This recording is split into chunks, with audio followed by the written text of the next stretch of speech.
নির্বাচন শান্তিপূর্ণ হবে, কারণ এখনো পর্যন্ত আপনি দেখছেন যে দলের প্রার্থী যারা আছেন এবং রাজনৈতিক দল যারা আছে তারা কিন্তু খুব দায়িত্বশীলতার পরিচয় দিচ্ছে।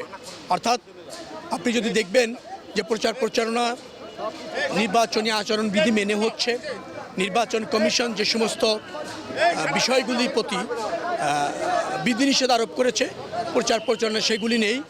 নতুন রিন গভীর থেকে পরিষ্কার করে কাপড়কে রাখে নতুনের মতো উজ্জ্বল। নতুন রিন অ্যাডভান্সড পাউডার। সব রাজনৈতিক দল, সব প্রার্থী, নির্বাচন কমিশন যে প্রক্রিয়া নির্বাচনটা সম্পন্ন করতে চাইছে তার সাথে একমত পোষণ করে কাজ করছে। প্রচুর রেসপন্স হচ্ছে ভোটারদের মধ্যে। তারা 17 বছর ভোট দিনই তারা ভোট দিতে চায়, তারা রাষ্ট্র ব্যবস্থাপনায় অংশ নিতে চায় প্রত্যক্ষভাবে ভোটের মাধ্যমে। তারা একটা যোগ্য রাজনৈতিক দল এবং যোগ্য প্রার্থীকে তাদের প্রতিনিধিত্ব করবার জন্য সংসদে পাঠাতে চায়। যার ফলে জনগণ যেহেতু নির্বাচনমুখী, রাজনৈতিক দল নির্বাচনমুখী, প্রার্থীরা সর্বাত্মকভাবে প্রচার প্রচারণা আছে, জনরায় আহরণ করছে, ভোটের উপর আস্থা রাখছে, অতএব শান্তিপূর্ণ নির্বাচন হতে চলেছে। এটা শুধুমাত্র সময়ের ব্যাপার মাত্র, আমি কোনো ব্যত্যয় দেখছি না। সবচেয়ে আমি খুশি একটা জায়গায়, সেটা হচ্ছে এই ঢাকা 10 আসনে এখনও পর্যন্ত বিএনপির নেতাকর্মী অথবা অন্য দলের নেতাকর্মীও বলবো কেউ সীমা লঙ্ঘন করেনি। একটা সৌহার্দ্যতা বজায় রেখে এখানে নির্বাচন প্রচার প্রচারণা চলছে। নির্বাচনের দিনও এটা অব্যাহত থাকবে বিধায় আমার নির্দেশ রয়েছে।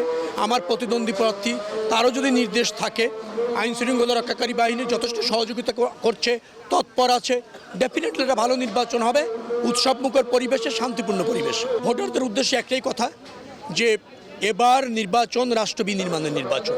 আপনার বাংলাদেশ আগামীতে আপনার মতো চলবে কিনা সেই নির্বাচন। স্বাধীনতার পরে এত গুরুত্বপূর্ণ নির্বাচন এর আগে হয়নি। অতএব এই নির্বাচনে ভোটাররা ভোট দিতে কেন্দ্রে যাবে এবং তার রাষ্ট্রটি যাতে তার মতো করে চলতে বাধ্য হয় এবং তার জনপ্রতিনিধি যেন তার কাছে দায়বদ্ধ থেকে তাকে তার প্রতিনিধিত্ব করে, এইটা এস্টাবলিশ করবার জন্য অবশ্যই ভোটারদের ভোট দিতে হবে এবং তার ভোটের ভিত্তিতে তার রাষ্ট্র আগামী দিনে যে থাকবে, সঠিক ট্র্যাকে থাকবে, নতুনভাবে রাষ্ট্র ব্যবস্থাপনায় পরিবর্তন আসবে, রাজনীতিতে গুণগত মানের পরিবর্তন আসবে, সেটা নিশ্চিত হবে এই ভোটে।